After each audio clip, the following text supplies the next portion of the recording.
Hi, I'm John Schultz, owner of JDS Home Inspection Services in Denver, Colorado. Fall is a beautiful time of year, but there comes a point when it's time to rake up the leaves.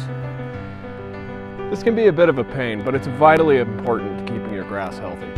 Even though the grass is brown and dry during the winter, I assure you it is still alive. A thick mat of leaves not only retains moisture, which can lead to fungus growth, but also deprives the grass of much needed winter sunlight. Removing the leaves will prevent the grass from becoming thin or completely dying over the winter. Leaf debris can also harbor hibernating insects and rodents, so it's a good idea to get on it as soon as you can. Some people will wait until the tree is completely bare to start raking. Others will go out and rake a little bit each day and just collect them as they fall. Whichever strategy you use, just make sure you get the leaves up before the first snowfall, when the leaves are still all dry and crinkly.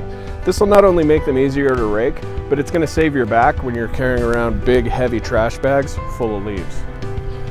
A leaf blower and a wide rake are great tools for getting all of the leaves into a big pile, but actually getting them into the trash bags can be a whole different monster in of itself. A simple solution for this is to simply cut the bottom off of a 55-gallon trash can. Then put this in the trash bag. This will hold the bag open while you stuff it to the gills with leaves. Once they're all bagged, you can add them to the compost bin, use them in the garden to keep the soil from blowing away all winter, or simply chuck them. If there are a few leaves left on your lawn, don't worry about these. Giving them a once over with the mower will break them down and actually feed the lawn. Just make sure to pick up the majority of the leaves. Thanks for listening, and be sure to check out our other videos on this channel for helpful tips on other home-related subjects.